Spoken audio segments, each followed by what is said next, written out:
नमस्कार साथियों, मैं एडवोकेट योगेश अग्रवाल,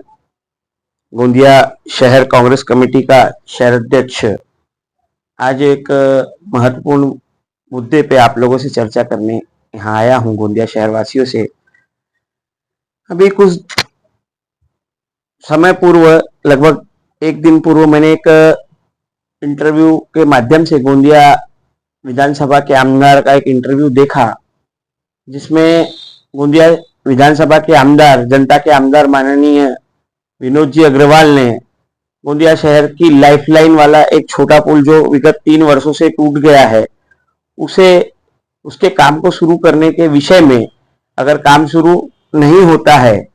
तो मैं आंदोलन करूंगा, हड़ताल पे बैठूंगा, श्रृंखलाबद्ध अनशन हम यहाँ करेंगे, ऐसा स्टेटमेंट जारी किया है 8 दिन के अंदर, अगर काम शुरू नहीं होता है तो।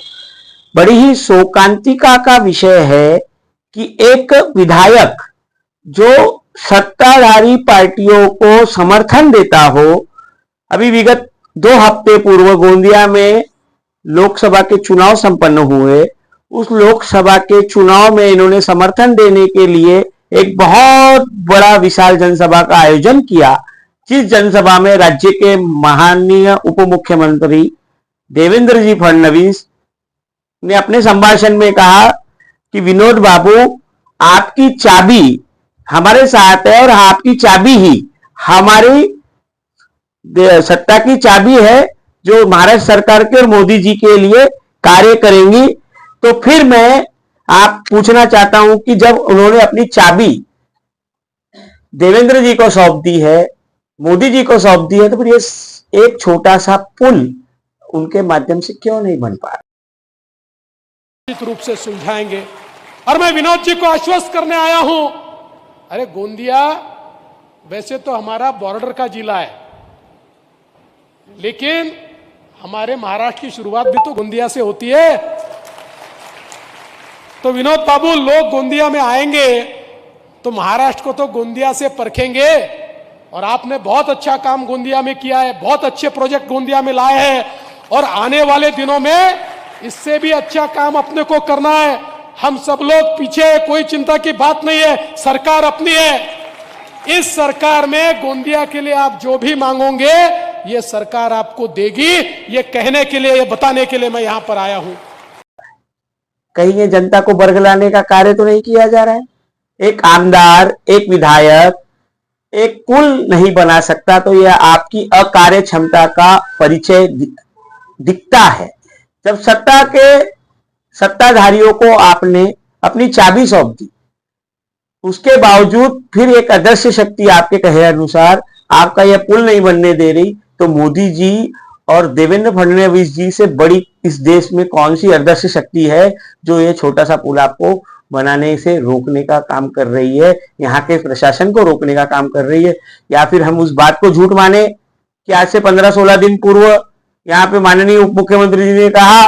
कि कोई भी ऐसा कार्य जो हो विनोद जी, वो हम आपके साथ मिलकर यहाँ पूरा कर देंगे। पर विगत 3 वर्षों से अगर गोंदिया का एक छोटा सा पुल, लाइफलाइन का पुल अगर नहीं बन पा रहा है तो जनता को बरगलाने के सिवाय दूसरा कार्य नहीं है। इसका अर्थ यह है कि यह सिर्फ आपकी कथनी और करनी में जमीन आसमान का अंतर है। सिर्फ आप भाषण में, आपके जो बड़े बड़े राज्य सरकार के यहाँ नेता आए थे, जिन्होंने भाषण में बड़ी बड़ी बातें कही और लोगों के वोट लेने के लिए कहा कि हम कोई भी काम, गोंदिया यह महाराष्ट्र का पहला जिला है, यहाँ से शुरुआत होती है, हम कोई भी काम आपके यहाँ के तत्काल प्रभाव से पूर्ण करने का काम करेंगे। पर यह छोटे से काम के लिए अगर आपको अनशन करने वाली बात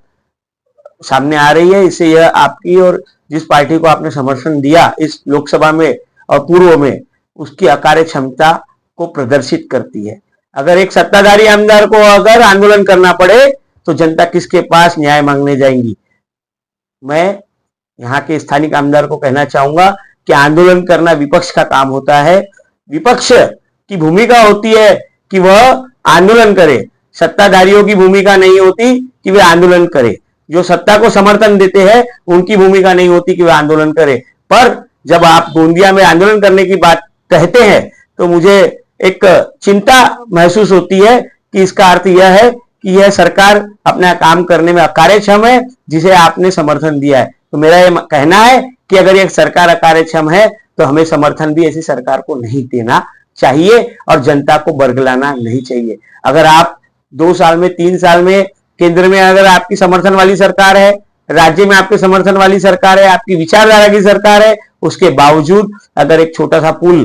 जो 3 वर्षों से टूटा हुआ है, जिसके लिए कई बार यहाँ के स्थानिक लोगों ने जन आंदोलन किए, आंदोलन हुए, आपने वहां जाके कई बार आश्वासन दिया, उसके बावजूद अगर पुल निर्माण नहीं हो पा रहा है तो एक शोकांतिका की बात है। और एक अगर सत्ता में रहने वाला व्यक्ति अगर यह कार्य पूर्ण नहीं करा सकता, अगर एक विधायक व्यक्ति यह कार्य पूर्ण नहीं करा सकता, तो यह सोचनीय विषय है। और यह आंदोलन करने का जो विषय आपने छेड़ा है कि 8 दिन में अगर ये पुल का कार्य शुरू नहीं होगा, तो मैं गोंदिया शहर अध्यक्ष होने के नाते, हम यह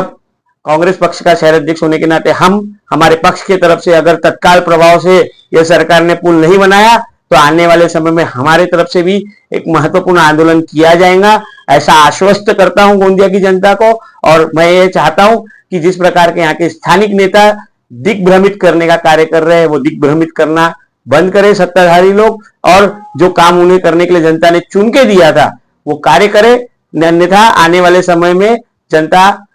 समझदार खुद हो चुकी है, उन्हें क्या निर्णय लेना है, क्योंकि आने वाले समय में 6 महीने बाद राज्य की विधानसभा का चुनाव आने वाले हैं। लोकसभा में भी आपने देख लिया है कि क्या परिस्थिति निर्माण हुई है। विधानसभा में भी जनता इस विषय को लक्ष्य ध्यान में देते हुए अपना आने वाला समय में अपना निर्णय देंगी। इसीलिए जनता को दिग्भ्रमित करना बंद करे। जो कार्य के लिए जनता ने आपको चुन के दिया है वो कार्य ताकत के साथ पूर्ण करे। आंदोलन और इस प्रकार से आंदोलन करने की जो बात है वो न करते हुए जो सत्ता आपको दी गई है, जिसके लिए आपको यहां से चुना गया है, वो कार्य करे, ऐसी मैं अपेक्षा करता हूं। और कांग्रेस पक्ष अगर ये कार्य पूर्ण नहीं होगा तो आने वाले समय में एक आंदोलन करेगा, यह आश्वस्त करता हूं।